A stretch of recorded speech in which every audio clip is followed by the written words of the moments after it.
What is up, everybody? It's Dr. Vibe here, host and producer of the award-winning Dr. Vibe show. Hold on a second. I don't like something here.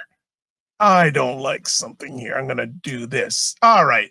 There we go. Host and producer of the award-winning Dr. Vibe show, the home of Epic Conversations, and I'm the host of Epic Conversations, 2018 Innovation Award winner, 2020 Best Podcast News Award winner given out by the Canadian Ethnic Media Association. I also co-host and co-produce the only online show in the world for dads, fathers, and male caregivers that's sponsored by Dove and Plus Care. And being part of that movement, not a team, it's a movement, we have reached directly and indirectly over 400,000 dads, fathers, and male caregivers around the world. And I'm speaking by the end of this year or early next year, I'll be able to say 500,000. So I'm really excited about that. As always, I'd like to say you're blessed, highly favored, a magnet for miracles and solution for someone's problem. We're broadcasting live on October 11th here in Toronto, and fall has hit now. Though, you know what? It's not too bad today. It's about 65 degrees Fahrenheit, which is not bad. It's coolish also. I think I did turn on my furnace, was it Thursday night? That's a true indicator. But you know what? It's been a great year so far weather-wise. I'm not complaining until the snow comes next year, but some people, names will not go announced here, don't have to deal with that, so we're not going to go there. They know who they is. Well, both the ladies that are coming on today, they don't have to deal with snow. Well, maybe Dr. Tachi, maybe. No, I don't think so. Well, let's get to it. It's Primetime Saturday with Aisha and LaLa. FYI, Aisha's not with us today because she is actually at MSNBC. Hello today. So she's having a good time. But you know what? We got LaLa Key in the house. And then we got a member of the Primetime Saturday family known as Dr. Tachi is in the house. What is going on, ladies? How we doing? Good. It's been a good week. Fantastic. Look at and you see, and this is why you got to watch video-wise. Dr. Tachi's attire is just smashing. Thank you. And Thank you you know, so matching much. with her skin tones and her lipstick and everything, just coordinated plus. Thank you. Yeah, it looks fantastic. What's been going on, ladies? Always good to have you here. I like to always give us a win that you've had recently. I finished my holiday bliss guide. It's 90 pages. 90 pages. Link? It's on my webpage, which is laurakey.net. Okay, Holiday bliss. There you go. It's all there. All right. But here's the cool thing. I actually made it so that if you're a business owner and you buy it, I will put you in my awesome business directory. And every week, all the way up through December 10th, I will send out my business directory to all of my database. And so I want to push small business. Am I allowed to get in their database? Yes. Me too. Yes. Yes. There you go. So LaLa, what spurred you to create the 90-page thing and the business directory? Well, for one, I am really serious about Black businesses and small businesses and minority-owned businesses, since a lot of things like that have been taken away and like crushed this year. I want to make sure that I keep the focus on those. I also have stopped shopping at certain places because they don't honor our Black dollars. And so I no longer shop at those places. So somebody's got to fit in where I need hair care, artwork, gifts for a family. So that inspired me to do that. But I am also a huge holiday girly. Okay, from Halloween all the way to New Year. I am. You can't stop LaLa from being the la la la la. I love all the lights. I love the costumes. I love when we were in LA, we always went to the big festival of Halloween. And I've got a picture of Will and I as Prince and Apollonia. Wow. Okay, what do I have to pay to see that picture? Oh, I'll send it to you. I'll definitely send it to you. But okay. Just the holiday love and being able to be around family, but to keep balanced. So my guide actually talks about balancing, how to say no to things that you need to balance with planners, meals, leftover recipes, you name it, it's in there. And it's only $20. That's a steal. Yeah. That's a steal. Yeah. That's a steal. That's a steal. All right. So that's So I'm proud of that. I'm really proud of that. How long did it take you to complete the guide? I really went through it for 6 months because I wanted to be a complete guide. Okay. Okay. All right. Dr. Tachi, give us a Yes. win that you've had recently. Every day is a win. Let me just say that. And I have in the similar strain of LaLa, I have, and you may have seen this, I have an ebook that I've had for a while that has been, it's kind of been finished for a while, but I keep adding to it. It was actually intended to be notes based off of a class that I taught on lighting. And this was a few years ago I did that. So I taught a class on proper lighting. And so this actually talked about, so it was the notes for that class that actually turned into an ebook. And so that it covers lighting, camera, and sound. So I'm getting ready to actually put that up. Well, you got it down, sis. So of course. What? Yes. So what inspired you to take the next step with that content? I've been wanting to do that, but in this world, things change so fast that I was just, waiting to update it, and I kept updating it. But my thing is, if I wait to update it, we'll never get out, because every 6 months in media, there's a major change. And so what I did is I've updated it for the last time right now, just so that I can get it out. And yeah, it's kind of like a starter guide for camera, lighting, and sound, and it's kind of based off of my technique of production that I've developed. So okay, nice. Very nice. Love it. Nice. Yeah. And so LaLa asked me before we went live, how you doing, Dr. Vibe? And I told her not a lot of people do ask me that. So I said, well, I'm doing fine. I'm like an 8 out of 10. Had some wonderful wins during the week. One of them every year for the last years in Toronto, they have a conference called Elevate, and it's a tech conference. And there's a lot of different presentations and things going on there. One of the people that spoke this year was Anthony Scaramucci. Oh, yes, but he talked more about Bitcoin and things like that, and giving suggestions how Canada can approach it nicely. But they've had some great it's actually, Dr. Tachi, if there was other than summer, that would be a thing both of you would love to come to. Lots of presentation about women in tech, AI. It's like 2 full days of just from about 10 o'clock in the morning till 6 p.m. Different things happening all the time in two different buildings, from women in tech, AI, Bitcoin, all these different things that are going on. It was really interesting to see. And I ran into a lady. It was funny. We began chatting. I could tell by her accent, she didn't sound like she was from these parts. Let me put it that way. And she was non-melanated. She was from Moscow. Oh. And we had a wonderful 45-minute conversation. And what happened is, obviously she was not a fan of Soviet government and all that. So eventually she got a job working in Toronto remotely for a European company doing fintech. Fintech, yeah, there's a lot of presentation about fintech at this thing too. That's huge. Yes. Huge. What's fintech? Financial technology or finance technology. Okay. So payment systems and things like that. Okay. Yeah. That's the first I've actually heard of it. You're kidding. Oh, wow. No, yeah. That term? Yeah, I guess. Maybe huge. I just overlooked the term.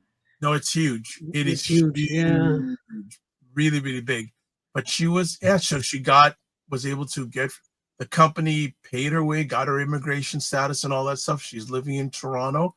And it was just a really wonderful conversation, and get lens through someone who's lived in Russia for most of her life. Really fascinating. And I didn't bring with me, but one of the people there was Google, And guess what software they were getting people to try? What?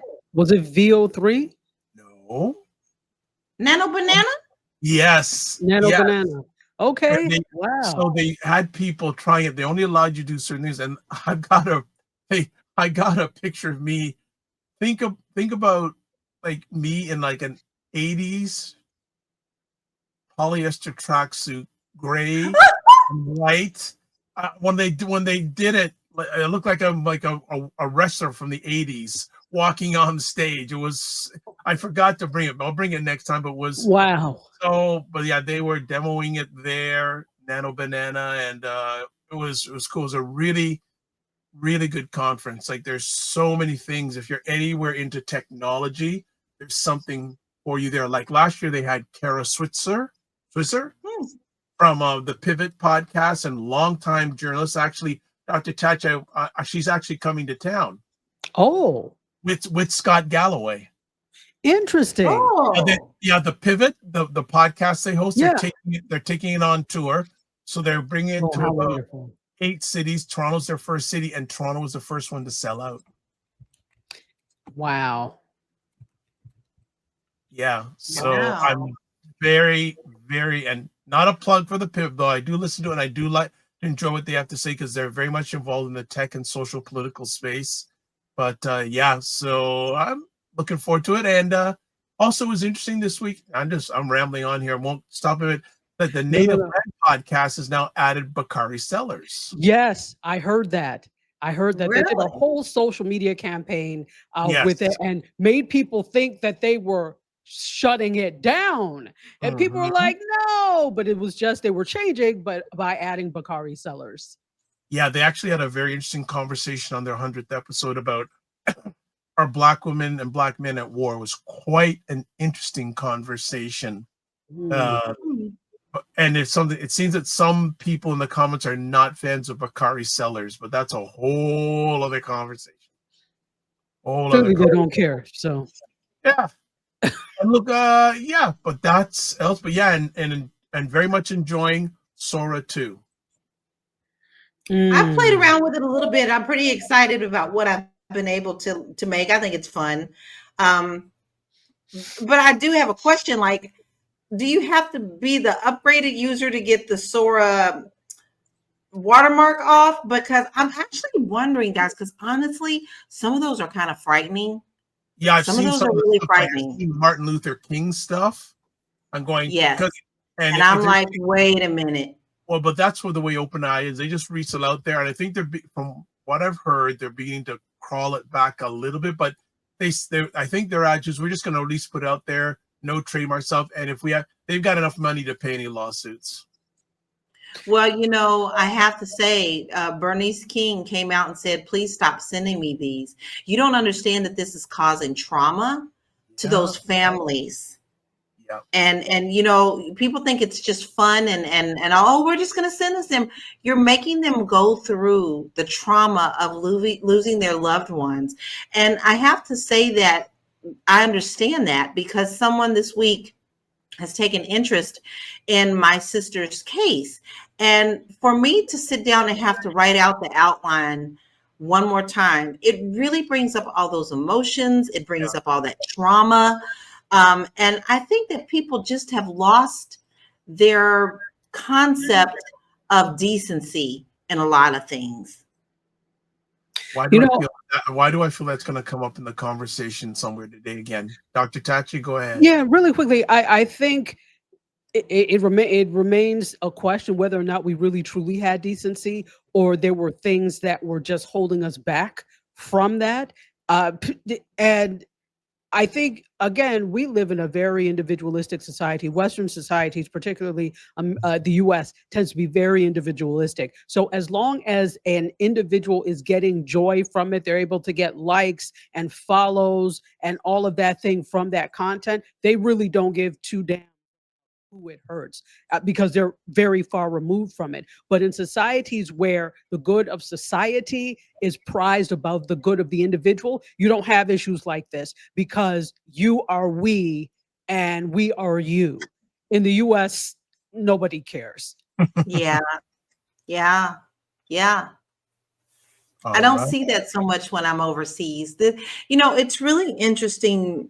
It's just an interesting parallel when I'm there to see the news being a different thing than what it is in America, what's truly being reported on, how people have love for one another in a different culture.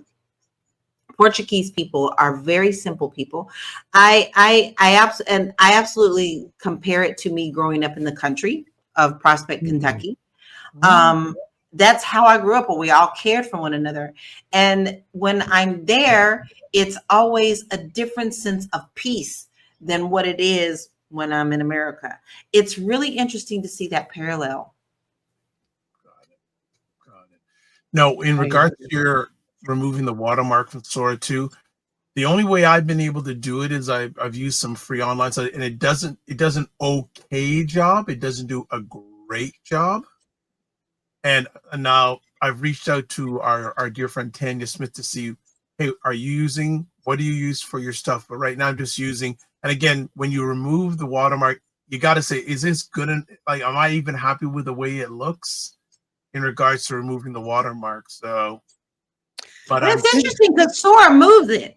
It starts in the upper left, and then it moves it down to the right, which is what TikTok does too. TikTok does that. Instagram does that. Whenever you download it, it's that same thing. And for now, we need a watermark there. Two things with that. I think that okay, I've seen people already. I watch a lot of YouTube, as you both know, and I've already seen people creating YouTube ads using Sora 2. Oh yeah.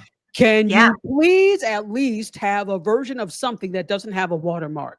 Why would I buy from you if I know this is AI now because it has a Sora watermark? How can I believe that your product does what you say it does, or maybe it does in Sora 2 land? So, I'm when it comes to marketing and things like that, there's a fine line and you have to be very careful. But it's one thing to use AI for ads. It's another thing to use AI for ads, and there's a clear watermark telling me, hey, this is AI. Now the integrity of what you have to sell me is at question because you created that. You can make up anything then if that's the case. So it will be very interesting to see. I love AI, but it needs to be used with nuance. Yes, and here's another thing: you already have people who are very biased with AI, period. So if they see that it's made with AI, then they're already biased against your product or your service. So, I'm all for making AI twins. I love that. I'm actually teaching a course on that. But it's also done with responsibility. The way that I'm teaching it is to be used the proper way.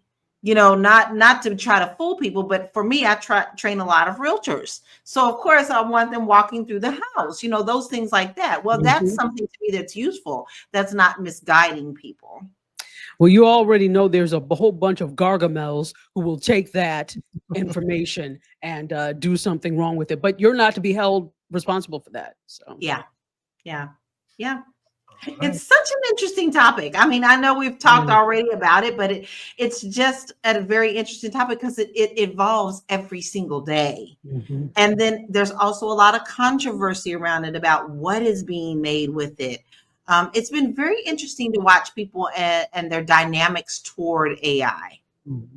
Well, the stuff I don't use any other figures. Actually, I did one with myself promoting this show, and I got to work on it. But if you want, I can actually show it today. If you want, Sure, I'd love to see it.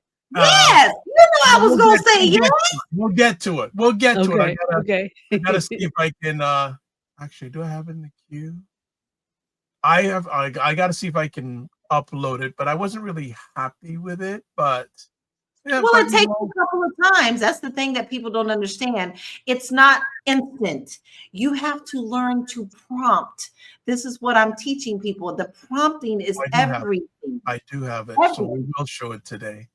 I thought we'll show a number of things. Like for me, I'm using it sparingly, and I'm not going overload with it, right? And I'm not using any famous figures.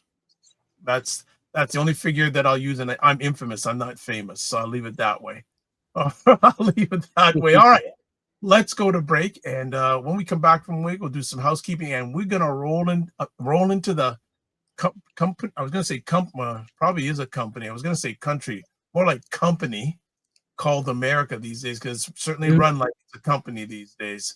We will be right back in what I'm going to find here, 30 seconds. Today, talking about a very important thing on Black Canada Talking. I would imagine there are lots of people who seek support from a psychologist. There's no consideration to their experience as a Black person. Yeah, he's a narcissist, and I take a narcissist serious, but he's also admitting that he just screwed his country because he's going to feel a lot more pain. For those who don't understand, let me put it in the language of non-Western countries. That's called corruption. They voted for him.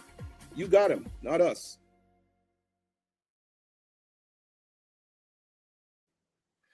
You got him, not us. I didn't vote for him. I didn't vote for him. All right, let's girlfriends chat with Aisha, LaLa, and Jill Jones. There's a Patreon address, which is the old stuff. The newer stuff is at Substack. The address is there. Primetime Saturday store. There is the link there. Join our Discord group. Please email me at drvibeshow.com or click on that link or go to that link that's showing there. Subscribe to the Dr. Vibe Show on YouTube and hit the notification button. Like the Dr. Vibe Show on Facebook, LinkedIn, Instagram, TikTok, Blue Sky, and Substack. To advertise your business, product, or service, please email me at drvibeshow.com. And I'll let Dr. Tachi talk about IndieSoup Media. Thank you, Dr. Vibe. So IndieSoup Media is an independent network for independent content creators. We've got great people on there like Dr. Vibe. And of course, by default, LaLa, because we do replay Primetime Saturday, this show, Primetime Saturday with Aisha and LaLa on Fridays and at 5 p.m. Eastern time. I think it's an amazing network. We have amazing creators, and we would love for you to be an amazing viewer. So you can tune in on our YouTube channel. That's the easiest way, at IndieSoup Media. What a great promo. Thank you. What a great promo. Okay, and before we go any further, if you are watching this epic conversation live, you can call in. Go to callme.ro.com on any browser, and you can use the code FSPL8L. And what I got to do is also, I always like to show people when you get there, you put in your name, you make sure your echo cancellation is on, mic gain is on, and you hit the green join call. I'll patch you in to chat live because the veteran of that is sitting on our screen right now, Dr. Tachi. She is always calling in, and that's a beautiful thing. All right. Let's do our first conversation piece. Oh boy. Letitia James, the New York Attorney General who defeated 47 in court, has been indicted by the U.S. Justice Department. Ladies, what you say?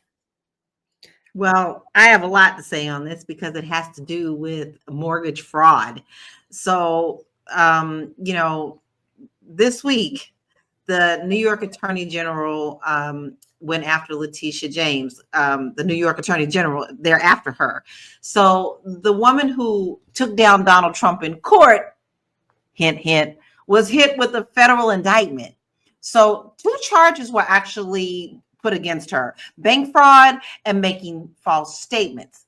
But according to the prosecutors, she bought a house in 2020 and said it was her secondary residence. Now, y'all know I'm talking real estate here. Now, in that line, they actually claim that gave her a slightly better mortgage rate, and that saved her maybe about $19,000 over time. And then she allegedly rented the property instead of using it herself. Well, that of course made it like a investment property. But here's what's crazy. Career prosecutors in Virginia reportedly passed on this case. They said there isn't enough to charge her. Mm-hmm. So then, after the leadership swap, a new U.S. attorney pushed it straight to a grand jury. straight to a grand jury, y'all. And suddenly the same weak case became a headline. And of course, we all know, and according to Letitia James as well, she said this is definitely political retaliation. And we know that. So this isn't about mortgage. It's actually about power. And it's actually showing that if you come after Trump, the system is going to come after you. And that kind of move really chills every public official who might think about, holding the powerful, such as Trump, as he sees himself, accountable. But here's where it gets slippy. Check this out. If Letitia James is getting charged for what she listed on a home loan, then the whole lot of politicians should be standing beside her in court, because take Tulsi Gabbard. She and her husband swore an oath that their house in Austin, Texas was their primary residence so they could get the homestead tax exemption, right? Then she turned around and voted in Hawaii during the 2024 general election. 2 states, 2 legal residences, and it depended on what benefited her the most. Or check Herschel Walker, who claimed to be a Texas homestead exemption while he was running for Senate in Georgia. Not only that, Gonzalez, also Brooks, also doing them. So all of them are navigating in the gray area. But why did Trump go after Letitia? You know darn well why he did. So why is she the only one facing federal charges? Because she crossed the wrong man, and because this administration seems to be thinking that Justice Department is how they're going to retaliate against people. It's as simple as that. This is nothing but a retaliation. The judge is even like, we can't even do anything with you right now. So this is nothing but a political farce.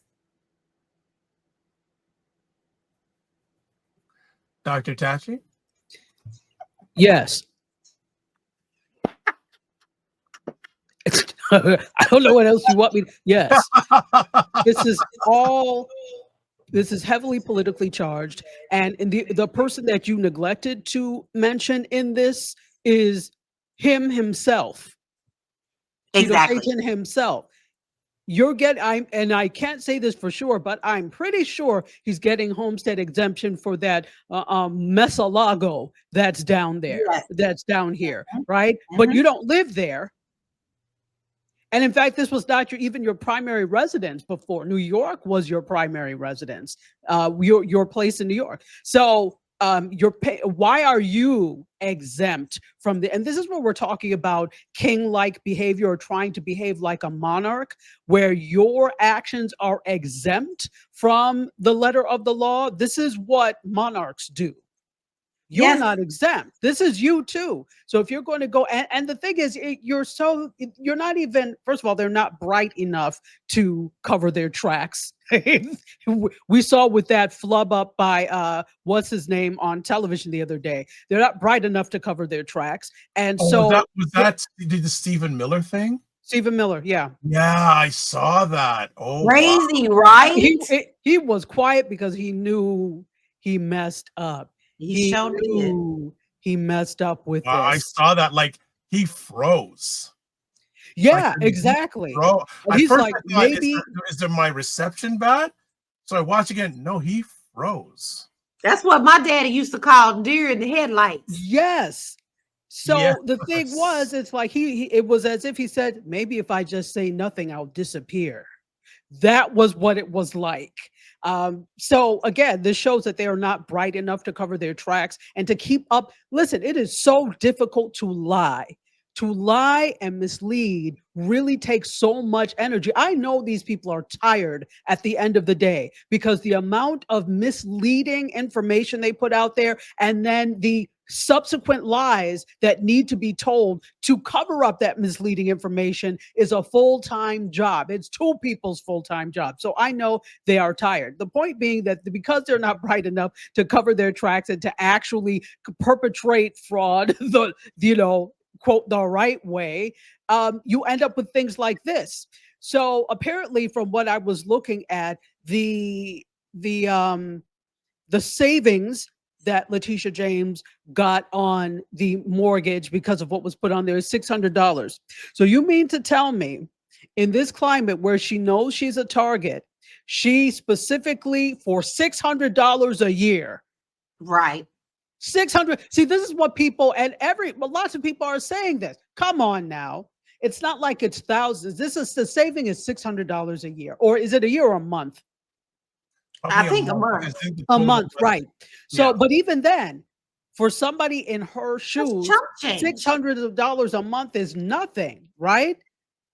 So that's the amount that, many people's mortgages have shifted over the years, depending on interest rate, etc. So let's not play here. It's very obvious that you are targeting, that it is political retaliation because you didn't do this with other people. So, and you're not even trying to act like, oh, well, what they will do is try and make excuses for these things. But I'm like, well, if that's the case, then why are you not going after, Shaniqua, Letitia, but all the other people that are doing these things, right? You're not. Yeah. Because Yeah.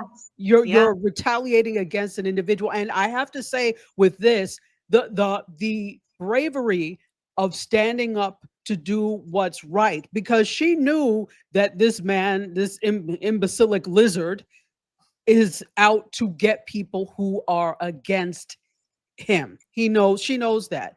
But still, she went ahead and said, no, we're going to prosecute because that is what is right. And that is what is right to do. And that is so difficult in this political climate to stand up for what is right. So thank you, Letitia James, for standing up and doing what is right. I applaud you because it's difficult. You knew probably you were going to become the target of things. You knew you probably don't have a whole lot of allies who will do something to protect you, but you did it anyway. Yet again, it comes to the Black woman to do something about all of this. I was going to get to that. I'm sorry.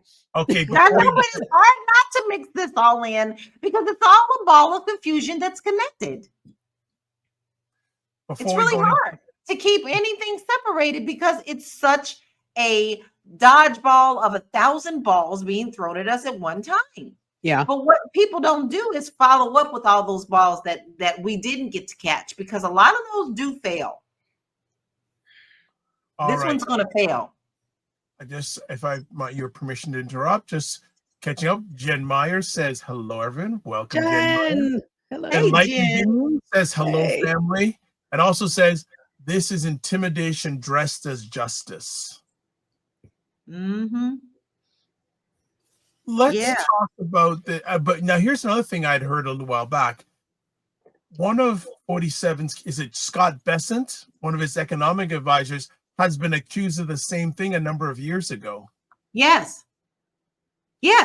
So it's always a not me, but the situation.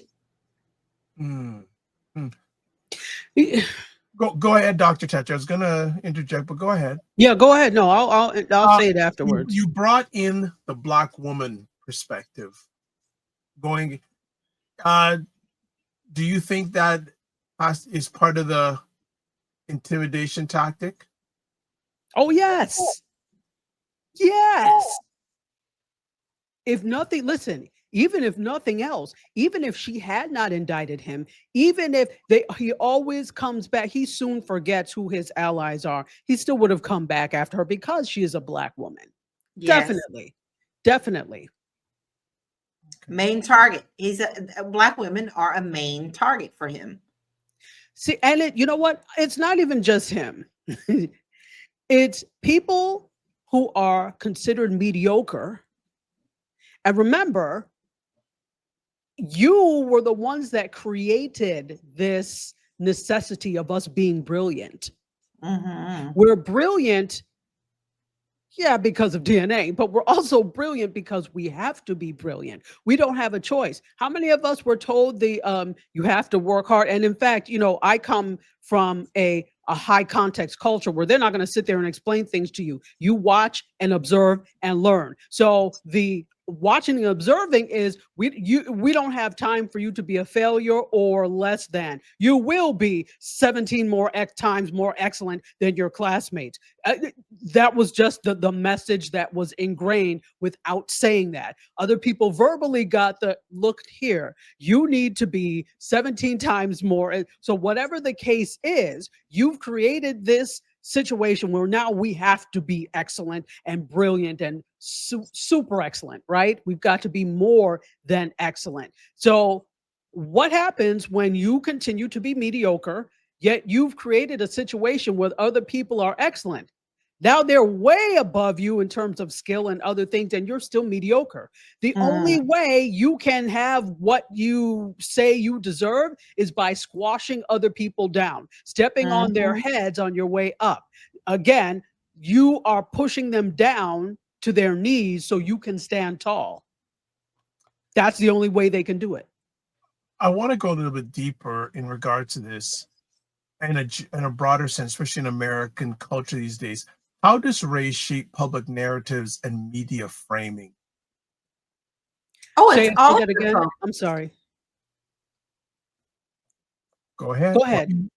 Oh no, I was just to say it's all focused on that because it fits their narrative.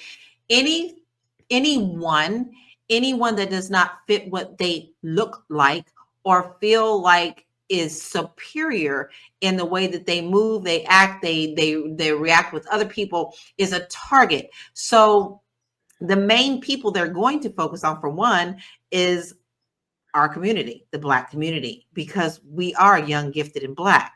Everything that you have has, including this country, was built on our backs. And any chance that they had an opportunity to tear down our communities, they took that opportunity swiftly and quickly. How many of our communities are underwater? How many of our communities that were thriving and successful were burned down? All because of jealousy, all because they have this false narrative fantasy in their world, in their minds, that no one matters other than them. It is all power-based. So if you don't fit their narrative, it affects everyone else, because what they want, they will take. And they see fit to be able, to them in their mind, they have the right to take and to claim. This has been historical fact. I don't see that ever not changing. So the narrative is not changed at all. If they feel that you are a threat to them, or you have more talent or more knowledge or more skill than them, they will take it from you as much as they can, whenever they can. Could you repeat that question, Dr. Vibe? That's what I was going to ask you. Yeah. So if a Black public official is involved, whether as accuser, target, or commentator, how does race shape public narratives and media framing in America these days? The overwhelming position is that you're already guilty of whatever it is. There is a constant defense of, well, no, that's not what happened. And you always have to over-explain and say the story is, well, what actually happened was. There's never the automatic grace that is given to other people. Okay, if you are a Black public official, the overwhelming thought process by many people, and I'm going to say many, because even if you're not that one, if you stand idly by and do nothing, you're part of them. You're just as useless, in my opinion. The narrative in the heads of these people are, if you are a Black public official, you're already corrupt. You already lack skill. You already don't deserve to be there. You are a DEI hire. You somehow cheated to get there. I could go on and on, but this is what the narrative is. And therefore, when something happens, even if it's not true, even if it's said, you constantly have to go on defense to show, well, no, this is not true. This is not what happened. And in fact, people like Tang will go specifically to target these people because he knows that is what the public thinks. He knows that is what the public has in their minds when it comes to Black public officials. So, and he's already adding to the narrative. So, for example, Black public officials, I don't have the exact numbers, but for the most part, they tend to serve in areas that have large numbers of other people of African descent, right? Large numbers of quote unquote people of color, right? There are a few places where that may not be the case, but for the most part, that is the case, I would hasten to say, right? So you look, he's villainizing these communities. Look at Chicago. You're only doing that not only because it's a northern city, but you're only doing that because it has a Black mayor. Let's be clear. He's really targeting areas that have leadership that are people of African descent, right? And then poor Zoran Mamdani. Not only is he's Muslim, he is he's a Democrat, but they're labeling him like socialist. Yes. And he is South Asian, but was born in Africa and lived and went to school in Africa. That is the worst combination for them. They can't stand that. So they're working behind the scenes to villainize him as well. So you look at, for example, what's his name? Useless, spineless. Hakeem Jeffries. Yes. Has not endorsed him for mayor of New York City yet. Chuck Schumer has not. So people that are New Yorkers have not, because they aim to have the favor of the elites. And so I don't want to go into that whole thing, but if we're talking about what that does, now you transfer those feelings, the things that Tang has stirred up in terms of how Black public officials should be looked at, and Black public officials that lead cities that are majority Black should be looked at as worthless and useless, and what the trope is and the narrative has been for years. This filters down into what we hear in media as well, and that shapes the populace in the populist's mind, right, in terms of how we in general think about Black public officials. This is actually an excellent research question for like a thesis or dissertation, to be honest. Yeah. I want to throw something into this. Former President Mr. Biden pardoned a number of people. Do you think it may have been a good idea for him to pardon Comey, to pardon Letitia James? It always seems that people who look like us always have to do the dirty work, but no one's covering our backs. Well, I can't necessarily say that all the way. I wish he would have, but because there were many that he did pardon, such as one that I don't agree with. He pardoned his son. Of course he pardoned his son. Of course he did. You know, honestly, and I ain't mad at him for it either. I'm really not. But you know, he did do the committee that overlooked and went after the January 6ers. And I think that they needed to be, because they were ones that are going to be punished. But I still think that they will be punished sooner or later, because Trump is just going down the line of people. But I also feel like that is a coverall that shouldn't be used all the time. And I'm a person who's mixed on that. I say use them sparingly, and use them smartly. And some of the ones that he did pardon, I was not happy with, but that was his prerogative. At this point, the presidential pardon, does it even have weight anymore? After this fiasco, after this Cirque du Soleil, does it have weight anymore? Not really, because now you've set the precedent of pardoning every and anybody, regardless of what, and especially people who are crooks. You have now pardoned criminals, actual criminals. So since you've done this, you've actually sullied the weight of a presidential pardon. What does it even mean anymore? Yeah, but at least it gets them out of, so look at 47. Look at all the people he has pardoned. Mhm. in his time. Even all the January 6 people pardoned. Yeah, of course. And now they're still causing hell. Some of them have been rearrested on different charges, on different things. Yeah, and then had nerve enough when it came to child corn, because you got to be careful what you say on these platforms. That claimed that he was covered under the pardon for that. No, sir, you are not. But that shows exactly who you are. But the thing is to remember the Democrats have been playing as if the other side are normal human beings, and they are not. Right.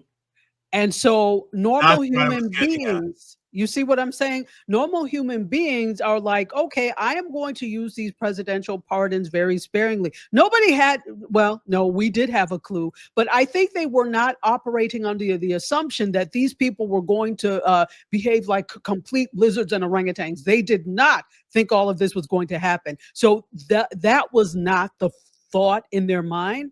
We have to remember we are not dealing with normal human beings, and anybody can fight me on this. You'll lose. They are not normal. And if you are normal, but you sit by and look at all of this happening, that proves further my theory that you're not normal, because normal thinking human beings will not sit idly by as things are dismantled, especially when we have been very vocal in the past about governments and administrations who partake in such things. Yeah. Yeah. Some comments here. Enlightened Being says, play right out of Hitler's playbook. It's so clear. Yeah, it is. It is. And when this is over, what I don't want to hear about is forgiveness or truth and reconciliation. I'm sorry. I don't want to hear any of that. I don't want to reconcile with you. You are unreconcilable. The only reconcile with yourself in your jail cell. I don't want to hear any of that, because then this is what's going to happen when the tides turn. They're going to want to start, well, we should work together and we should talk about forgiveness. No, there is no forgiveness. Go to your God and ask for forgiveness. That's not my job. No, I'm done. And see, that's interesting that you would say that, Dr. Tachi, because here's the thing. Someone actually said to me recently, well, why do we have to fight over disagreements of political things? I said, because this is not the same anymore. You are now talking about just being a pure good human. You stand on your word of saying don't tread on me, but that's okay as long as it ain't you. But it's okay for you to tread on other people and their rights. Now, we don't have nothing in common. We have nothing in common, and I have no forgiveness. You voted for this. You stand behind this. Guess what? That has nothing to do with my world. So you can't be in my circle with that. I can't trust you. No, and that's a key thing here too. You are untrustworthy. I would never want you in my space or my circle if I can't trust you when I turn my back to get a glass of water and you've wreaked havoc while my back is turned. No, I don't trust you. And further, this whole thing is super interesting because you want forgiveness. You want us to work together now and forget everything. Because one thing is, even if you forgive, most people don't forget, and their eyes are open. It's like when you have a relationship, right? And one person cheats. Maybe I forgive you, but I'm not going to forget. And I'm going to find a time at every point. I'm looking at you side eye all the time, right? So I've forgiven you, but I'm not forgetting. And I'm looking at you all the time. So you're not really truly in the clear ever, right? Even if, I forgive you, they're not, you may get forgiveness, but you're not going to get forgetness. Okay. That's not going to happen. And then also, I'm not just pointing the finger at them. I'm also pointing the finger of you stupid people who continue to support businesses and causes that are anti the rest of us. So why are you paying for your own oppression? People still shopping at Target, particularly melanated people still shopping at Target. I saw I'm this far away from unfollowing her, but there is a social media influencer who does home stuff, and I do enjoy her content. She did this one time where right by the thing, and they were like, sis, I thought we were boycotting Target. And she went on this whole diatribe of, I'm tired of Black women always having to be the ones to toe the line. It's convenient for me to go to Target, blah, blah, blah, rubbish, rubbish, rubbish. Fine. Okay, I thought you now had enough sense. This person is a whole former attorney. I thought you now had enough sense not to go to Target and let us see. Nope, she did a whole reel where she came in, hung her Fendi purse on the door, put her Target bags on. I said, again, you're calling us stupid. Why are you paying for your own oppression?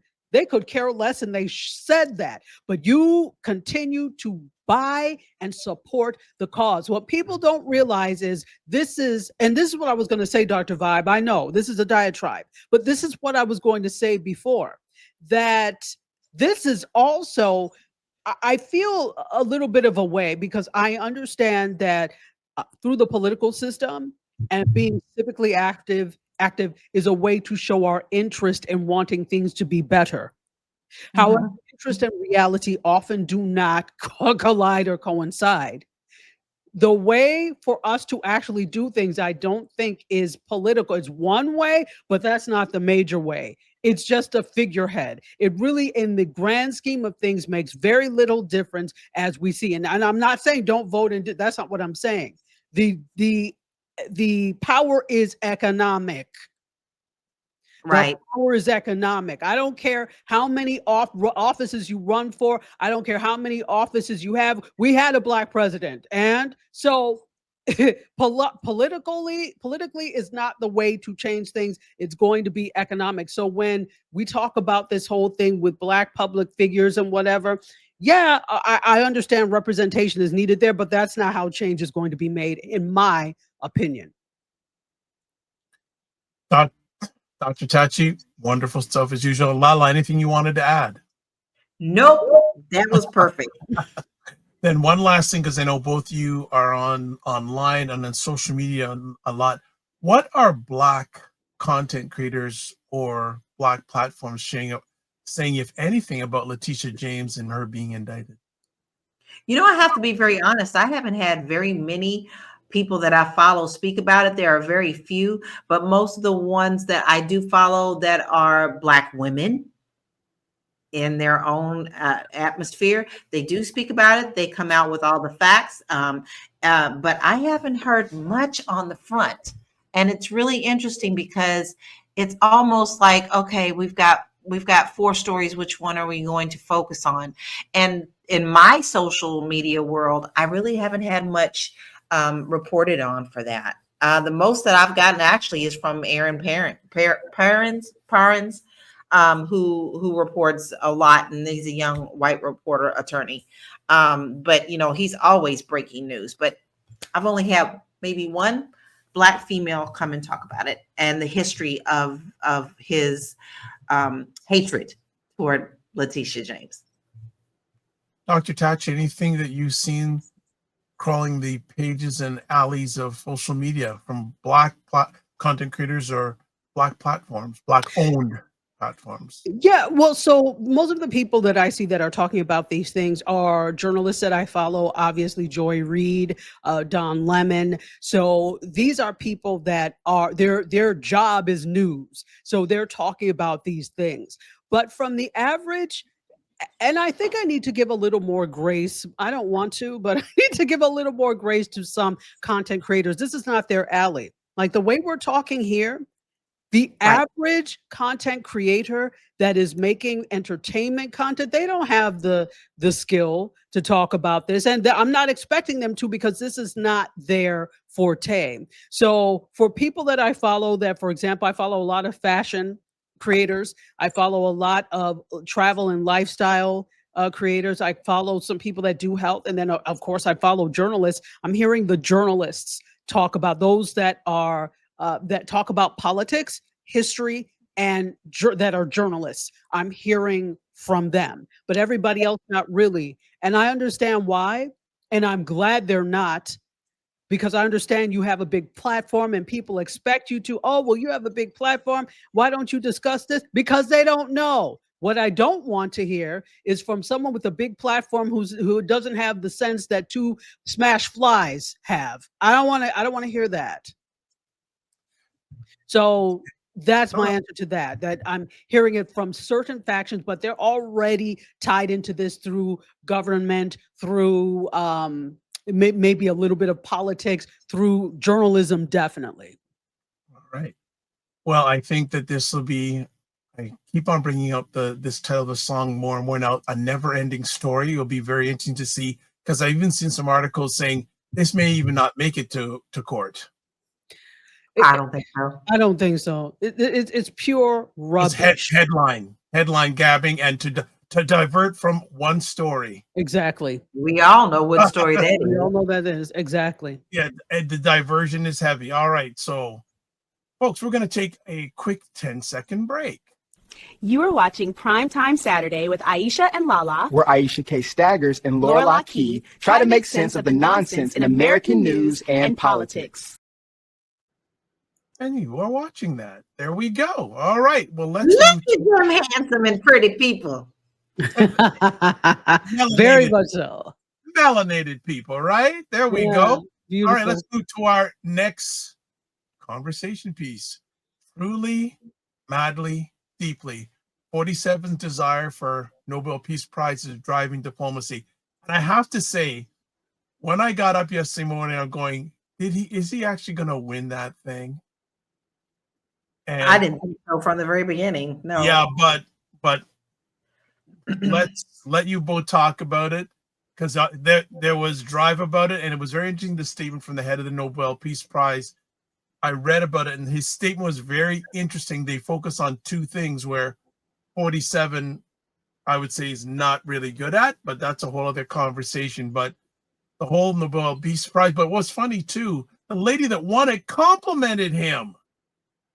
No, I don't believe that. I saw. Well, You actually saw her do that? talk, and I'm going to share. So I'm going to see if I can share what I saw. Go ahead. So I saw that. Go ahead. Sorry, LaLa. No. Go ahead, Dr. Tachi. Well, so I saw that as soon as I saw it online, I said, no, I have to research this. Now, what I did see was that he did have a call with the Nobel Prize winner. There was a laureate. They're called laureates. He did have a call with the laureate. Couldn't remember her name. But you had the call with her, right?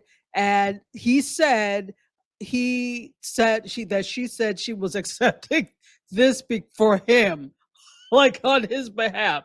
So yeah, he did say it. That's what was said. However, that's what he said. But the only thing that I was really able to verify was that they did have a conversation. However, I did see twitterings about the fact that she said something on X. I don't have X, so I couldn't really check that out. And I don't know the truth to it. But what I did see in the articles that I did look at was that they did have a call, not that she, went through, that she said this, and this. He is enamored with this. Obviously, people have said this over and over because Obama has one, and he feels that he's 10 million times more capable in his mind, in whatever land of chalk drawings he belongs to. He thinks that he is more adept, so why shouldn't he have one? This is really a tantrum. First of all, you don't ask for the Nobel Prize, any Nobel Prize. It's granted to you. But when you are used to using intimidation and fear to get what you want, you think you deserve it. But what he doesn't realize is something like this is not something that you can bully people into. And I'm very glad. And like LaLa, I never thought from the beginning that he even had a chance. He's got 3 or 4. He's got more attempts to do it. Yeah, exactly. But I mean, whoever actually nominated. You mean buy it. You mean buy it, Dr. Vibe. Yeah. Well, that's what he does. Yeah. Well, and see, people like him think that the amount of money and any amount of money that you can buy anything. But what they don't realize is you can't, because he's already learning that you can't buy respect. People don't respect him.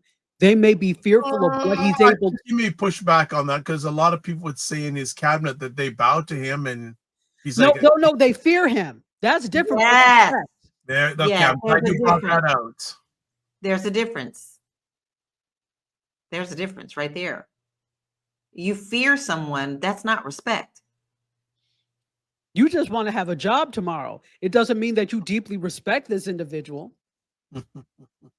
Well, Think I of how just many pulled up times- the BBC, and the BBC actually has her saying that she's grateful for the U.S. President Donald Trump for doing what he's doing around the world for peace. Well, there went my respect for her. LaLa, you are Sorry, okay. We got you. not LaLa, sorry. Can you repeat what you said? Because we lost you for about 10 seconds. I just pulled up the BBC, and she literally did say that she's grateful for what the U.S. President Donald Trump is doing around the world for peace. There goes my respect for her right out the window. Sorry. How much did he pay you, and what does he have on you? Exactly. Well, I'll do more research on that, but anybody who praises Donald Trump, I already have a question about you. There's something not right there. Something's not right, and you already have my scorn. If this is true, you have my scorn. But here's the thing: we sat here and we watched him throw this tantrum on a world stage. Like, it's a prize that he wants, all because President Obama. Okay, that is the only reason this man wants this Nobel Peace Prize. Now we know that it went to Maria Machado, and she's a Venezuelan opposition leader who they say risked her life for democracy. This is why I find it very interesting that this comment of her, I'm like not okay with that. Yeah, but he's always claimed that this should have been him. He's spent months hinting that his peace deals in the Middle East made him the most deserving man alive. And when he didn't win, he didn't just move on, just like he does everything else. So he wanted to make it a big deal to say that she called him. Now, I didn't know that until just now, what she said. But, this is just another story to me in his mind that fits his fantasy, that everyone, everywhere, great and small, secretly know that he's a hero because that's what he has in his mind. So here's the pattern of him. We all know it. He talks about getting the prize. He drags in Barack Obama. He reminds the crowds that Obama won one back in 2009. And he says, if he got one for nothing, I should have 3. It's nothing but envy disguised as outrage. He doesn't want peace. He wants parity. Obama lives rent-free in his head every morning. He wants to outshine everybody who represents everything that he's not. And here's the problem. When a leader, now he ain't a leader. No, let me retract what I said. When someone like him is in so-called power, he treats recognition as entitlement. Mm-hmm. So he wants that to mirror his ego that he has for himself, right? So this isn't a democracy. It's the early stages. No, it's not the early stages. It is the author. It's nothing but dictatorship, where the truth is always going to be bending to his personality. We know that. And everything is centered around him. This isn't a moment of anything other than him saying that he is God over the earth, and having the pure power. He's using the Nobel Peace Prize as a prop. And this is, it's all about trying to be Obama. Well, you know what, too? The Nobel Peace Prize is also, any type of prize is also a testament to the fact that people agree that you are the best at XYZ. And he needs that because he doesn't have any of that. He's self-proclaimed best at XYZ, but nobody has actually awarded him to tell him that. So he needs that as proof to say, I'm actually the most peaceful being on earth. That would prove it for him, which is why he keeps talking about it ad nauseum over and over and over again. I think also the fact that you can't let it go. This is a big deal. The fact that he cannot let this go. Why? You didn't get it. You don't win all the time, but he has to win all the time. This is the thing. The fact that his name was even in the hat is asinine to begin with. But well, one of several of his cronies that put him in there. Yeah, so I think that we need to revisit the the process for nominating people for this prize. It's actually stupidity that you think you are even on the same line, in the same sentence as Bishop Desmond Tutu. How dare you? Yeah, exactly. How very dare you? So, in the meantime, he's tearing down all of our cities, sending National Guards and military in, and civil unrest here, but he wants to be the Nobel Peace Prize person. Are you fucking kidding me? Yes, I dropped that F-bomb because it's absolutely amazing to me that in his mind, he has two worlds. He wants to be everything to everybody, but in his mind, he is the greatest. And I mean it when I say he thinks that he's God. He has the God complex. Everyone should bow down to him because he is everything. Because there's been too many people that have allowed him to think that way and allowed him to get away with the things that he did, especially with the casinos, with what he got away with in New York City, with the felonies, and still now being in the White House, he feels very untouchable. So that is to him being a god. Well, whenever we have these conversations, it always reminds me of, forget the guy's name who writes for The Atlantic, David Frum. And he did an interview a long, long time ago. He said, 47 only cares about two things, himself and money. That's it. Yeah. He doesn't care about his family. Everything revolves around those two things with him. Those two things with him. That's the foundation. And for me, that makes it really clear to when these subjects come up. Him, money. Himself, money. It's all foundational. Enlightened beings. I've never seen somebody so stupid and so smart at the same time. Smart in the fact that he knows to only surround himself by people who will bow down and kiss his ring. That's it. He knows how to surround himself with people who will bow down to him. And in his mind, that who's always going to be like, oh, you're the greatest. Oh, Father, please, can I have some more? You've got Bondi. You've got all these people up there who put him on this plate of, oh, you're the greatest and we bow down to you. But man can't even put together a simple sentence. And doesn't even know anything about government. Enlightened being says he has to be everything on everything. Yeah. Yeah. May I also add, let's not forget that he's a conquistador. He has to conquer everything. Now, when we look at this, the whole thing of being president was about conquering something else. So nothing is ever good enough for him. It has to be bigger and bigger and bigger. And you would think being the leader of, well, okay, let's not use leader. Being the person who occupies the White House, you would think that is big. But so people who are conquistadores, they have to keep conquering new things, bigger things. So what's this next thing? And not just because Obama has a peace prize, but because it's something else to conquer. Yeah. He's going to be talking about this forever. Next, don't they do the nominations every year? Or is it every 2 years? Yes, because he's already started with that. Okay. He's already started with that. And they and his cronies, his cult have already said, well, next year we're going to make sure that he gets it. Next. Okay. Yeah, the thing is, you can't control that. He's trying to control everything, and I'm really happy that and here's the thing: what you can't do, you have to live that life. You can't just pretend he cleaned himself up, which is an impossibility. But just pretend he cleaned himself up, and because he wants his prize and he does things, it's lived experience. It's the way you live, not you cleaning yourself up so you can win the prize. And the committee can tell that. They've already put the criteria out there. You don't qualify, sir. Well, they already told him what it involved, and I didn't see neither one of them qualifications. He'll buy it.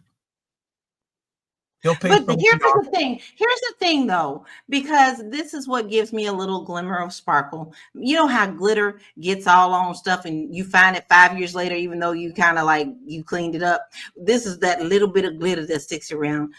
It's not our country. It's not our country. If it was our country, then I would be like, she would have had it this year. But this is not our country. So that gives me just a little bit of that leftover glitter from 5 years ago from the Christmas tree. Absolutely. Okay. In the corner by itself. Yes. Yes. And you know, the thing is, the Nobel organization, it's so revered. And the Nobel Prizes, whether it's literature, whether it's peace, it means something. If you award it to somebody who really doesn't deserve it simply because there's intimidation, the prize loses all its meaning. You might as well stop awarding them. If he ever got it, I'm telling you, they would not do them anymore. Yeah, exactly. You've ruined it. You've tainted it. It's over. I agree. Regina's in the house. Are you going to call in this week, Regina? Saying he goes, the ketchup was flying yesterday. That's for sure. Baby, he waited. You know, he was up all night ready. He thought he was really going to get it because in his mind, he truly thinks that he's going to get everything that he wants. Crazies. Regina, good to have you here. You know, I'm just waiting for you to call in one of these days. All right. Let's go for another quick 10-second break. Watching Primetime Saturday with Aisha and LaLa, where Aisha K. Staggers and LaLa Key try to make sense of the nonsense in American news and politics. Wow. Wow. It's Dr. Vibe, who's not Dr. Vibe. Clearly, you have been having a time. Oh, yes. I've been having fun. I've been having fun with that. I've been having fun. I love it. That's fun. So it needs to be cleaned up a little because there's the soda removal water. I would say, okay, the ladies want it. I'm going to play it. All right, let's move to our next conversation piece. MAGA plan to invade HBCU homecomings. I'm gonna let Dr. Tachi go first because she went to an HBCU. So I'm gonna let Dr. Tachi in on this one first. I'm gonna sit back for the next few minutes and enjoy the ride. Dr. Tachi. You saw how I had to leave this frame. Well, first of all, this is all a ploy to bait people of African descent into action so that they can do things like maybe declare martial law. This is all a ploy. Mm-hmm. So exactly, choir, exactly.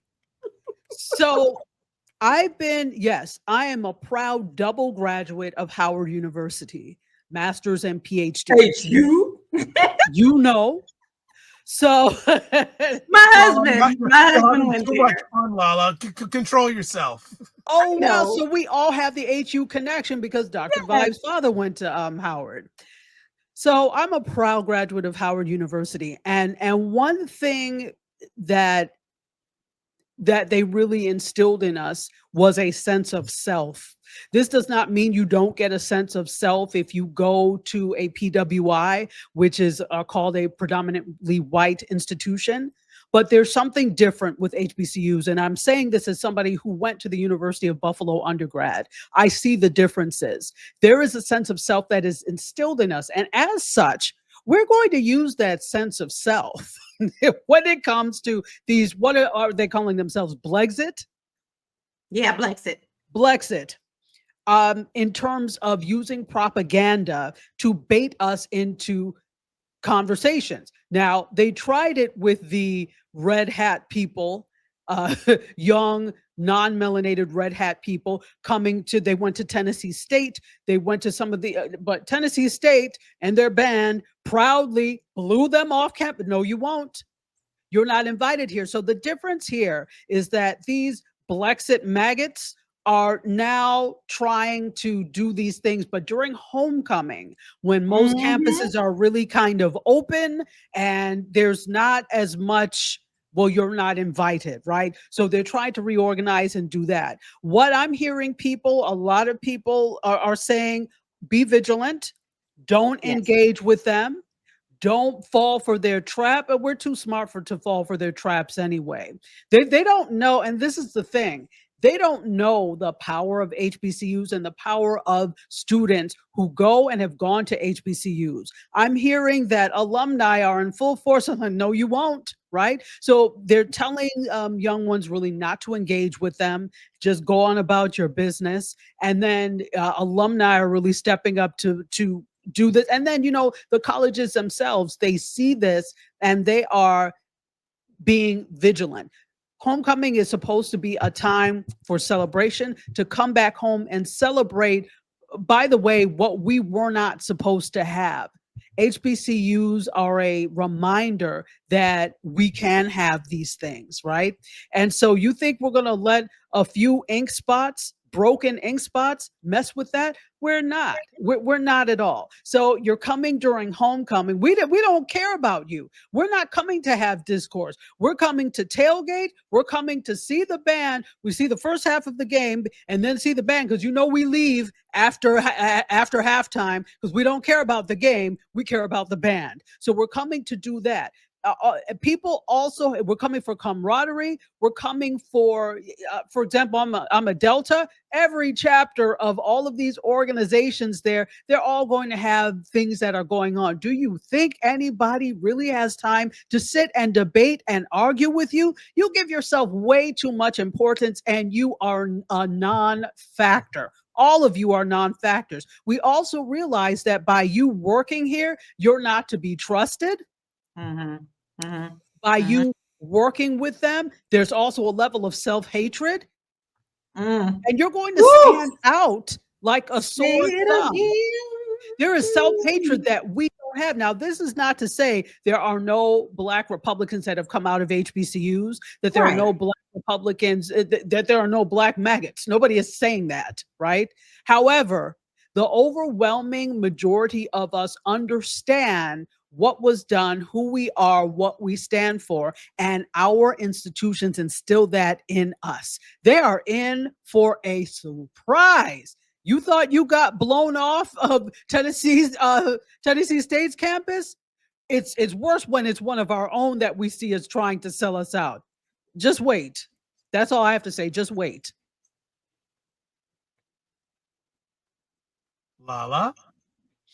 Well, we have to remember where it's coming from. Let's look at what Blacksit is. It is a part of the Turning Point USA movement. What did their fearless person do? He did the debates. He was famous for doing the debates, right? But Blacksit is founded by Candace Owens. That right there should make you have a side eye.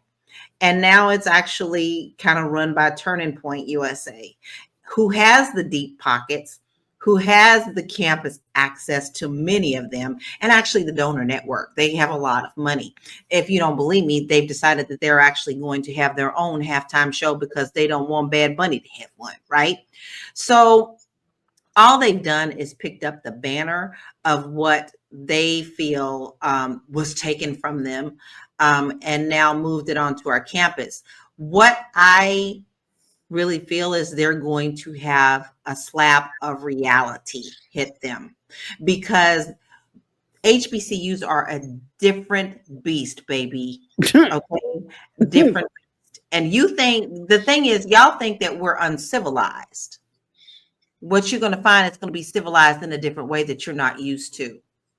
So I think that this is going to be a disaster on their part, not our beautiful Black, young, gifted, and Black students that are on this campus, because they're going to know how to handle themselves. The ones on Tennessee campus handled themselves very well. Excellently. And all they did was just spit facts at them, and they couldn't handle that because they can't handle facts. It doesn't fit their narrative. So I like the fact that we as a community have gotten together and we have forewarned them of what's happening. It's like we've all got a community picnic and this is how you're going to treat yourself accordingly. And watch them all fall in line properly, because they know that this is baiting and they know that they can't fall into this right now because what's going to come after the baiting. And you're right, martial law will be instilled if anything like that they don't feel is, oh my God, they chased him out with bats and stuff, like that's what we do, right? Okay. But no, I have every faith in our young students on these campuses to do what they need to do accordingly, and to make sure that them people is very uncomfortable and have to pack up their bags and leave. Absolutely.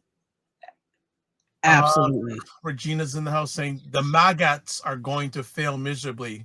The word, quote, woke, unquote, is reclaiming its original meaning. Quote, be vigilant, unquote. By the way, today Diane Keaton passed, Yes. and I immediately thought she's 79, just like you know who. No. Yes, she passed right before the news just hit right before we went live. She's 79. Yeah, and Regina also says I reach for an Advil every time Candace Owens opens her mouth. She better watch out. The thing is, she has to cling to that, because since she's aligned herself with that, she has to now cling to that because she has nobody else. She really does not. That's a scary place to be. Yes. Somehow you are doing something good that you think is good by aligning yourself with these values and these people. But remember, these are the same people who would have sold you down the river, and they really don't care. But you have such a level of self-hatred. All of this is born of self-hatred. So you have such a level of self-hatred that to prove that you are worthy of their attention, you align with them. Yeah. For the most diabolical good. But like you said, LaLa, they are in for a surprise. They don't know. This is the thing. You had to have gone to an HBCU to understand. And I mean, and there's an understanding, even if you didn't. But as somebody who has gone, there's an unspoken thing. There's a look. They don't know. They're about to find out. That's the thing about being so self-unaware, and being such a part of the quote dominant culture that you are so unaware of the co-cultures that exist within the dominant culture, and you think you have access to it all, and they think because they're black somehow. This is the $10,000 pyramid question here. Do you think because you're black, we're more apt to accept vitriol and rubbish because it's wrapped in the same package as we? This is where you're mistaken. I can't wait for it to fall apart, because now you are really messing with what I know, which is HBCUs, which is the power of HBCUs, which is the excellence of HBCUs. The way we approach things, I've been told over and over, and I'm not saying that I'm not Mensa, but I've been in situations with like some of my other friends that were in the doctoral program with me. And the way we handle something, we're going to get it now. So we're like, let's ride, let's go get it. We were with another person who happened to go to, she did her undergrad at Columbia. And she said, as soon as she saw us move into action, she said, I wish I had gone into an HBCU.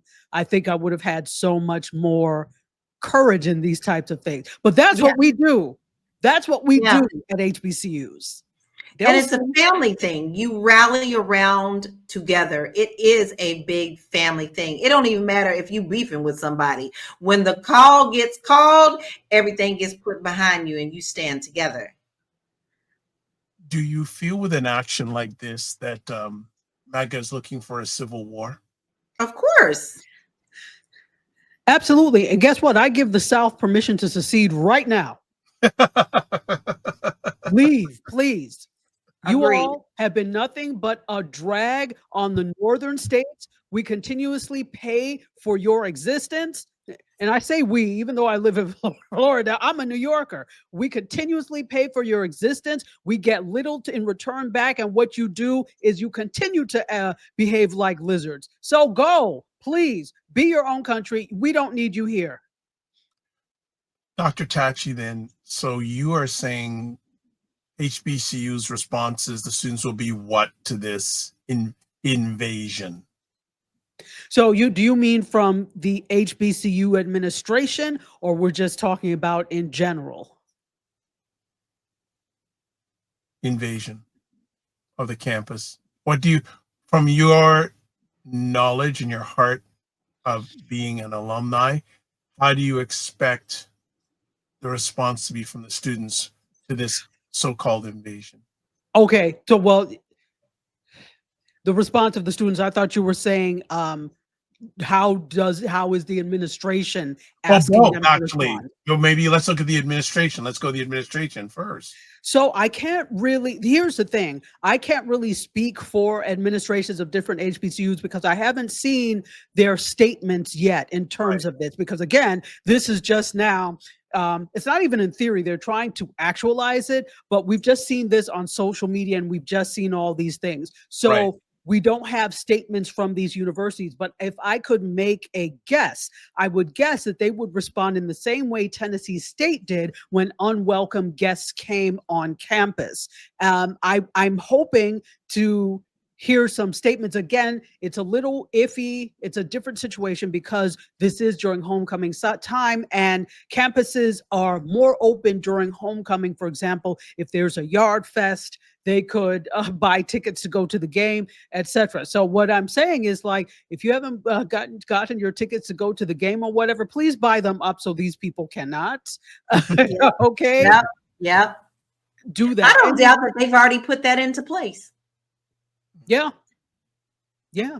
So I don't know what I'm hoping to see, or what I think is probably going to happen in terms of the student response to this. We've been telling them, the aunties, the uncles, the parents, alumni, have been telling them, look, don't engage, don't. So we're hoping that they hold that up and don't engage with them, but also know yourself and who you are, because part of the thing is people can easily persuade and dissuade you and sway you one way or the other when you don't have a strong sense of self. And so this is again, this is different of you going to a PWI and trying to connect with Black students who may not have a strong sense of self versus HBCU students who, when you come in, you are instilled with a strong sense of self. Again, I went to Howard as a grad student, so I didn't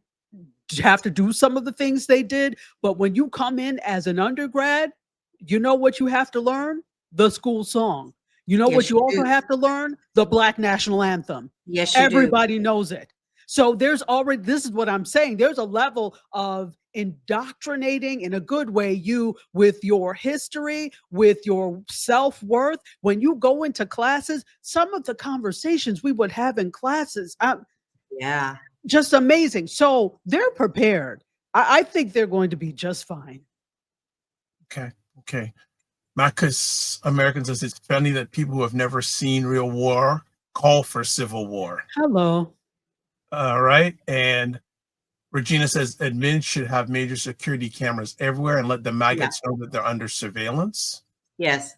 Regina also says, I'm not calling in until I get my techno-intelligent neighbor to set up my computer. Still moving back in. My former students who attended HBCUs were all brilliant. They won't break the line. Agreed. Right? So Marquis says, my great-great-grandfather freed slaves fleeing the battle at Gettysburg. Now my family's supposedly a white supremacist.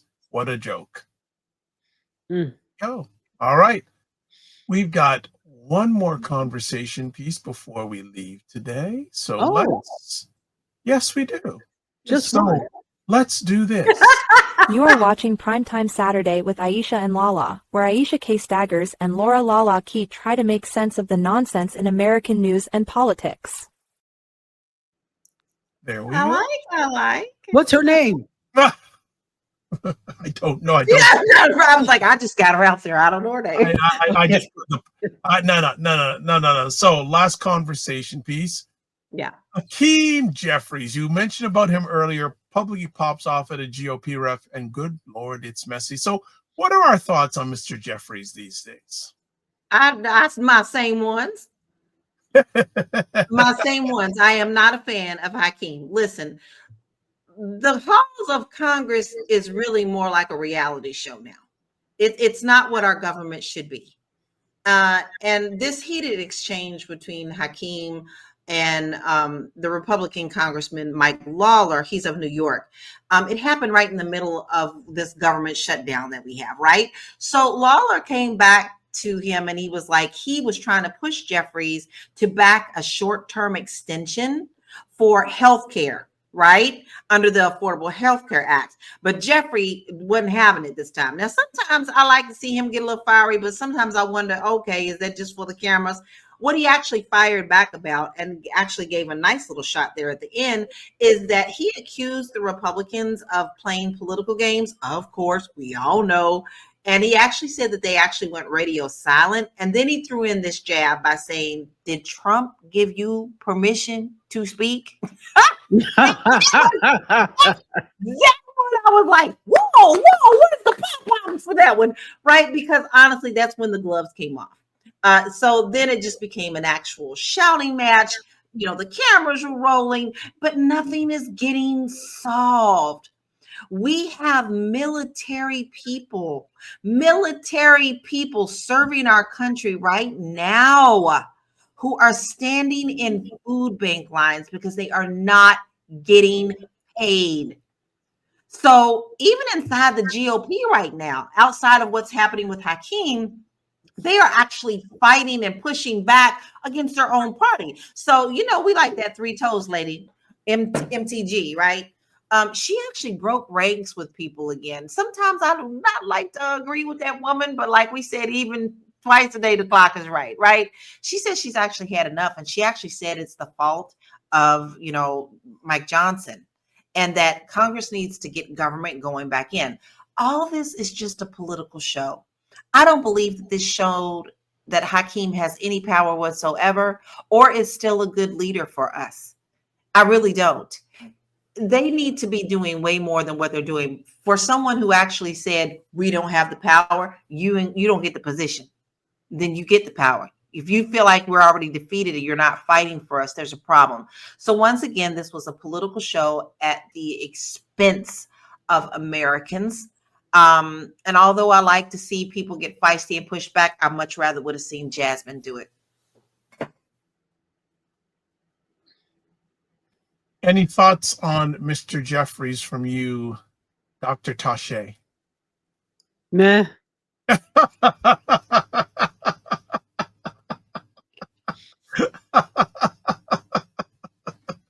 So Regina says Lawler is an idiot. He represents Westchester County. Mm-hmm. Mm-hmm. There's a show. Okay, then question is, do you have you feel that Jasmine should replace? I do, but I hate to put everything on her because she is everything. And this is what and I've said it before and I'll say it again. Where are the rest of them? Why aren't they? Why is she the only one? That's exactly what I'm saying. There's only one or two that are standing behind and doing the same thing that she's doing. Of course, she gets a little more media because she's more feisty and more smart about it because she is quick-witted, right? They can't handle the quick wit. A lot of those who are also standing up behind her, the two or three that are behind her, are not so quick-witted with their words, but she gets all of the attention on that. But here's the thing that I don't want to do because this is their plan. They want to wear her down. Every chance they get to knock her down, they do. Just like when she was running to be the head of a committee and they knocked her down immediately. You see how exhausted she is because she is truly fighting for America. But you cannot just put this on one woman's shoulders. Once again, the Black woman's shoulders, and expect them to save the world. If you ask me, Hakeem Jeffries is not the one. He's not the one. He would have stood up and done what he needed to do from the very beginning. I think him and Schumer are both jokes, and they both need to step aside. What is the future of Democratic leadership then? We don't have any. That's what's frightening. That's what's really frightening is we don't have anyone. I'm telling you right here and right now, I know so many friends of mine who are Democrats who are like, I'm not voting for that anymore. What are they doing for us? They're not. And the problem is when you admit defeat before you do anything, then what gives us hope for anything ever changing? See, they have proven that, you know, when you have a friend, for example, who always comes to like borrow money from you or whatever, you're just like a hypothetical, always comes to borrow money. And then the one time you think they just came to see you, they really came to borrow money, because that person is who that person is and they are not going to change. And so for you to expect anything less from them, that's on you. So to the Democrats, I don't know why you keep thinking that the people on the other side are actually reasonable and are going to work with you. They're not. They've come to borrow money. Again, you thought they came to see you and they really just came to borrow another $200. And you fall for it every time. And I keep saying that they're working under the pretense that the other side is workable with, right? Yeah. Which is not a word, but they're not. They're not, because if they were, there would have been some reasonable movement by now. And we have to remember that for a long time, they have been the GOP, that is, party above republic every time, which is why they will stick with stupid decisions to the fault of it. And many of them inside know that this doesn't make any sense, but they will stay with it because party over republic. So you now have to say, I can't work with them. Yeah. Jasmine Crockett is like, I don't have time. I can't work with you. That's the same attitude you all have to have. All right, comments here from the audience watching live. Free Will says, Dr. Vibe and panel, hello. Yay. Regina says, Jasmine is the future senator of Texas. I don't see that happening, unfortunately. Free Will says, look, Letitia is a target of Felon 47 regime. We talked about that earlier. You're going to have to watch the replay, but thank you for watching the replay last night, Free Will. I saw your comments. Marquis says, everything revolves around race. Sad. Welcome to America. We don't deal with bots, Marquise. We don't. We already know what you are. Sorry. Okay. We can see that as a mile away. This is a free speech place, except when you just come in to cause problems.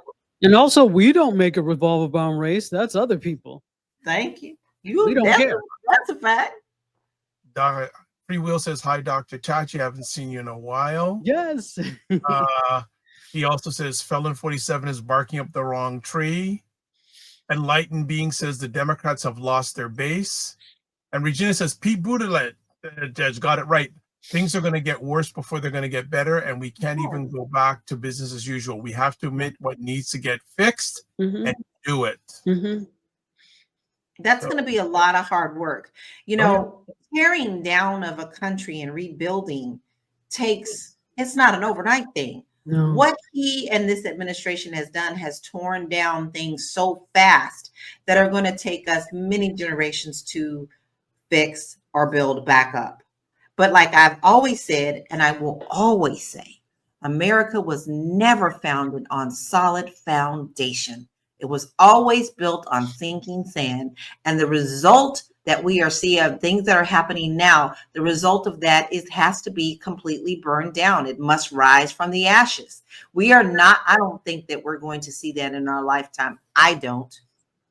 I think it is going to get worse before it gets better, because everyone is out for themselves and no one ever wants to discuss properly without bashing one another on how to fix things, because everybody wants their way.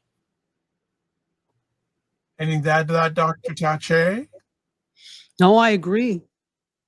I think, but to the contrary, I actually do think we will see this, because I think people have been tired forever, but for the first time, everybody is tired. Does that make sense? This is the first time where you see, let's talk about the people on the side of right. I'm not even talking about those But people on the side of right, everybody is tired because this time it's come for everybody. Poor Jimmy Kimmel, they came for you too. It's come for entertainment. It's come, and it's like, okay, when you start doing this, this is when we know we're tired, right? I'm sorry it took that to get you to understand, but I think we will see it because everybody is tired. And nobody wants to, who wants to live an existence looking behind your back and over your shoulder all the time? It's tiring. So I'm thinking we're going to see this because there are some people that are like, well, we'll just leave, right?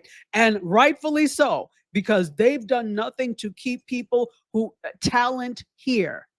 They've done nothing to do that, but not everybody can leave necessarily. So the ones that are going to stay are like, oh, well, we're not going to live like this. So I think we'll see it. Okay. Let's see if any more comments. Says, Enlightened Being says, wrong place, but you know that, Makis, they don't bait here. I like that. Free Will says Regina is correct. This issue is because Pete is part of the quote ABC unquote community, is why he will not be heard. Just my thoughts. And then Regina also says, agree, it will take time, but also agree with Dr. Tachi that so many folks are tired and will be motivated to fix the holes and dysfunctions in the system. I really hope so. I need to make that clear. I hope so. But I have to be very honest. I wake up every morning with a dread for our country, because regardless of what we say, we always love our country. Good, bad, wrong, evil. It's still home. That is our home. No one wants to see their home burn like this. On that note, I think we'll say adieu, as Dr. Tachi likes to say. All right. Well, family, I want to say thanks again. And there's an interesting conversation going on in the chat that I'm not going to put some of it up on right now. You can have that. No, it's a conversation with himself, so don't even worry about it. Okay. All right. Well, as always, want to say thank you to ladies, for especially Dr. Tachi, for making her time from a growing hat collection to hang out with us today. So, Dr. Tachi, how can people get a hold of you? And I'm just going to put it up on the screen right now. Absolutely. So there you go. Instagram is the best way to get a hold of me, via social media. You can also watch us on youtube.com//@IndieSoup Media. And, for the next time, what I'll do, just like you have I have a link tree, which gives you everything. So I'll have to give you my link tree. I just haven't yet. But right now, the best way to reach me is at Dr._Tachi. Thanks again for the most important thing in your life, your time, as always. Absolutely. Dr. LaLa Key. Well, first, I always love when Dr. Tachi joins us. I do, and I really appreciate you joining us every time that you do. You always bring great points. And we get some of the best LaLa faces when Dr. Tachi is on. Yeah, everything shows on my face. I'm an open book. There you go. Listen, you can find me at one place. You can find me at my website, which is laurakey.net. Now, listen, like I said earlier, I have this awesome product. It's Holiday Bliss. It's going to help you to balance during the holidays, help you plan for all of the holidays. And I do mean Halloween, Hanukkah, Thanksgiving, Christmas, Kwanzaa, New Year's, you name it. It is there for you to enjoy yourself, because see, we are under so much stress all the time, every day.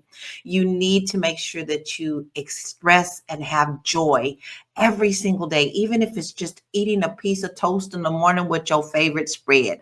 We must take care of ourselves and also honor ourselves, because it all starts with ourselves. So to go and get that, all you have to do is go to my website, as well as many other free things at laurakey.net.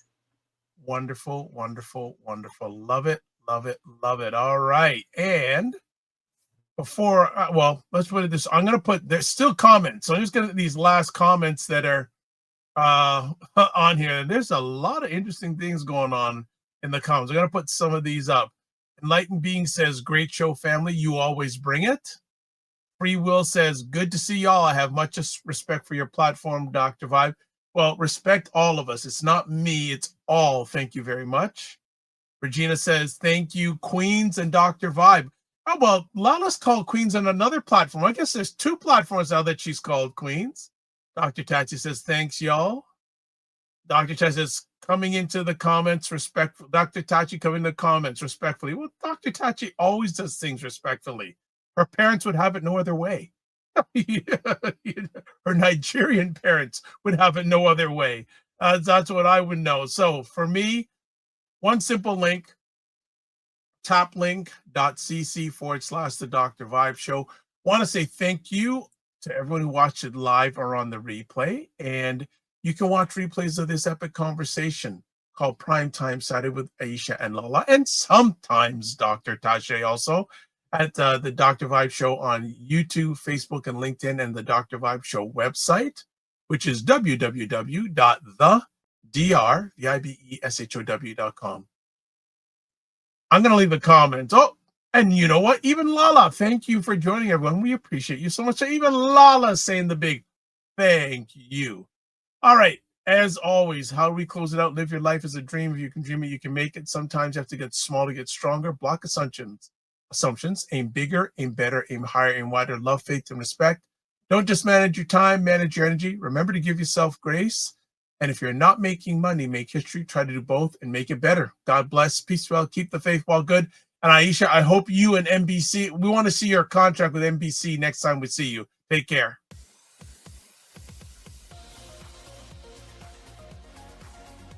To understand how afraid I am of any member of the rodent family that's down to squirrels and chipmunks.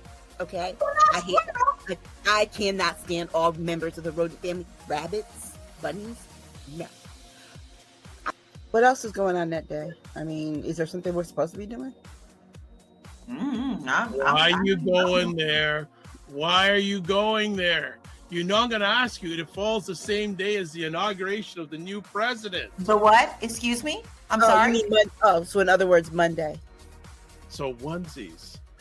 Now, folks, don't ever think you're going to see us all on a show with onesies on. Don't do that. You might see me. You might see me. You'll see me and LaLa, because we oftentimes wear ours.